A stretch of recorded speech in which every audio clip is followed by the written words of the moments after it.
In many ways, Rick and Morty is a masterclass in popular culture. Every episode is jam-packed with nerdy references to everything from obscure science fiction to dumb 80s sitcoms to the other works of the show created themselves. But unlike a show like Family Guy, Rick and Morty uses the shared knowledge of pop culture not just for laughs, but to explore what place pop culture has in our shared existence as people. It would likely take a whole team of alternate universe us's to catch all of the pop culture references Rick and Morty throws at its audience week to week. So, we're just going to discuss some of our favorites. So let's get swifty as we break down the top 10 best pop culture references in Rick and Morty. Warning, it's about to get really, really nerdy. Wubba-lubba-dub-dub! Number 1. The premise. Back to the Future meets Doctor Who. Popular culture is so much of a part of Rick and Morty, it's actually baked into its DNA. Rick and Morty started in 2006 as an animated Back to the Future parody short called The Adventures of Doc and Marty. That animator, Justin Roiland, created for Dan Harmon's monthly live Channel 101 show. Years later, that short evolved into Rick and Morty. Justin Roiland and Dan Harmon dropped the Back to the Future specifics and toned down a lot of the original short's vulgarity. Yeah. Believe it or not, Rick and Morty is toned down. It's the only way to fix our time travel car. You have to lick my balls, Marty. They also space into different parallel dimensions. It's sort of like Doctor Who with its doctor-companion relationship, but with plenty of existential dread and optimistic nihilism thrown in. What people call love is just a chemical reaction that compels animals to breed. See? I told you this was going to be nerdy, so you better buckle up, because we're just getting started! Wubba-lubba-dub-dubs!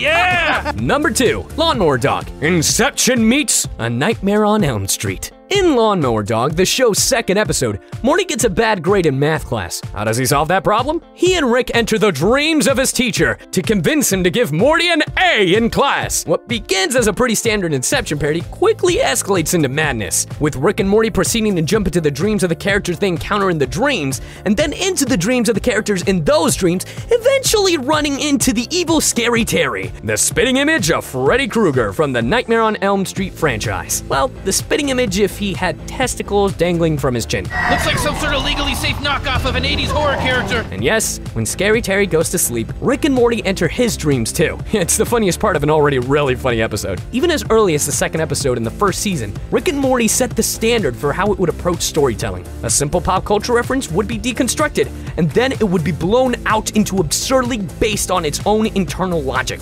often with testicles dangling from characters' chins. Metaphorically speaking, of course. I know one thing for sure.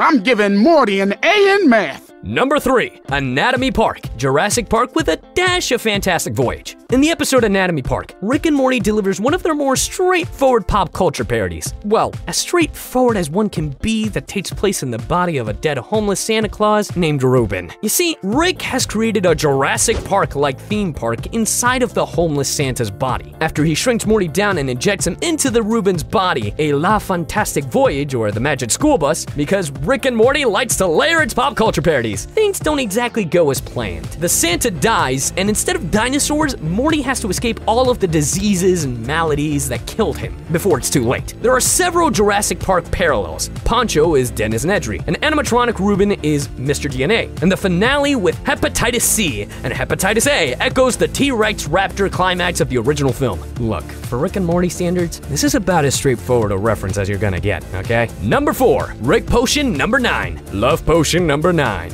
Love Potion number 9 was a novelty song from 1959, performed by the band The Clovers. In the song, a gypsy gives a man a love potion that causes him to fall for and kiss everyone he sees. This song was the inspiration for a Sandra Bullock movie from 1992 that nobody remembers, but it also inspired one of the greatest Rick and Morty episodes to date. In Rick Potion number 9, Morty has a crush on a girl, and he asks Rick if he can help him out. Rick gives Morty a love potion, which results in the complete and total destruction of the world as they know it by mutated humans called Cronenbergs. Boy, Morty, I really Cronenberged the world up, didn't I? Hey, that's a reference to the director David Cronenberg, who's known for featuring grotesque imagery in movies like The Fly and Videodrome.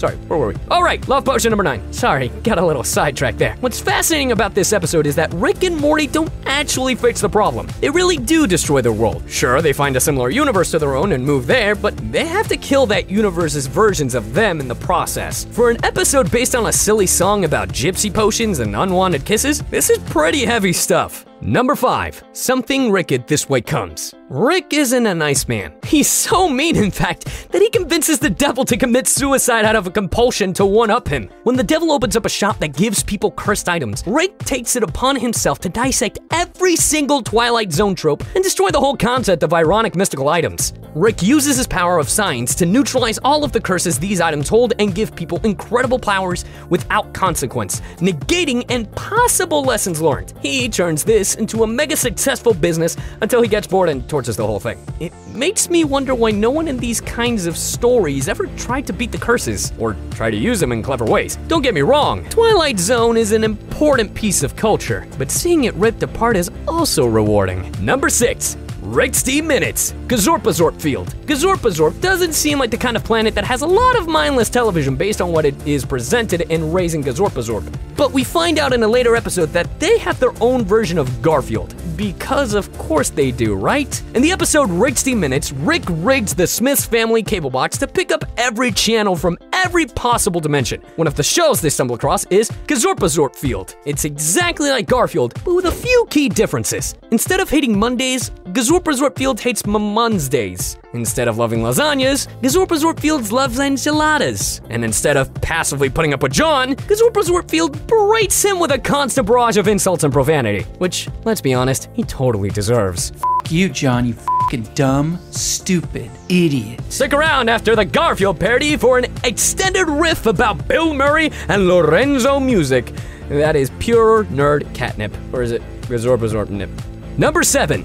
Rick's Minutes. Top Hat Jones and Strawberry Smiggles. Rick's Minutes not only gave us Gazorpazorp Field, it also provided us with the greatest cereal mascot parody of all time. Top Hat Jones, part Lucky, the Lucky Charms leprechaun, and part Trix Rabbit. Top Hat Jones appears in a commercial as the mascot for Strawberry Smiggle cereal. After eating all the cereal because he doesn't want anyone to take it away, 2 children attack him, tape him to a tree stump, and cut him open to eat the cereal from the inside of his body. And by cereal, I mean mostly blood and entrails. Morty shudders at the thought, but as Rick says, if you want to sell boxes of cereal, you gotta pump the gas a little, Morty. Besides, this is an alternate dimension, and maybe leprechauns are evil in that dimension. It's not any more weird than all the other universes having TV be an improv exercise. Fun fact, did you know that the interdimensional TV gag isn't original to Rick and Morty? He used it in the series House of Cosby's, and quite possibly elsewhere. That's a hilarious joke.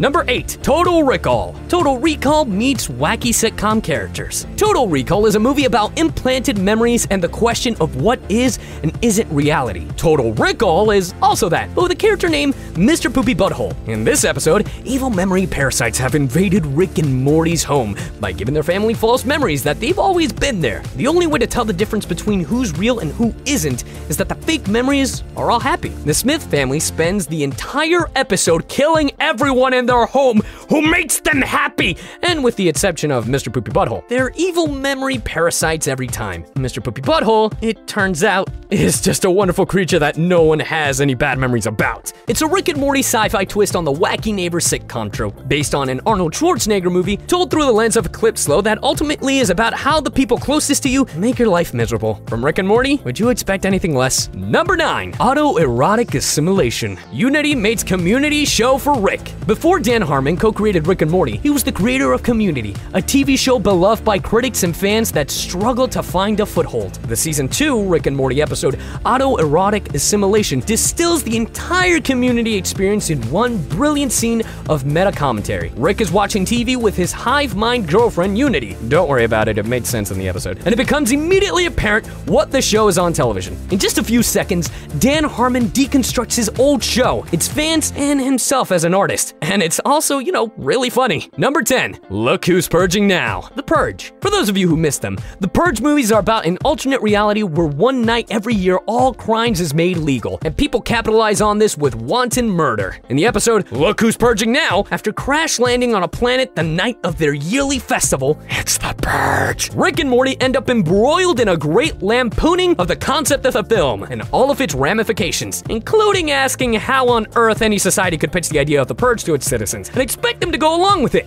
When the Purge started, did people get into it right away, or were they like, Wait, what? It also asks the question we've all been wondering. Is it worse to exist in a lawless society or sit through a bad movie pitch? The two managed to survive and undo the society that created the Purge Festival. Naturally, this lasts all of a few seconds before violence erupts and a new old Purge-like system is established to keep the peace. Rick and Morty said more about violence in America in a half-hour parodying the Purge than the actual movie The Purge did. That it did so in a violent, disturbing, and insane way is just a nice bonus. So this is the end of the video. I hope you learned a little bit more about Rick and Morty. It was a lot of fun for me, and if you guys enjoyed my soothing and sensual voice, it's not really that soothing, you can check me out at KaggyFilms. Frederator's online store Stash Riot is offering a $1,000 gift card to buy your favorite plushies and t-shirts and other stuff from your favorite cartoons. Also from your favorite YouTuber KaggyFilms. To enter the sweepstakes, all you need is an email address.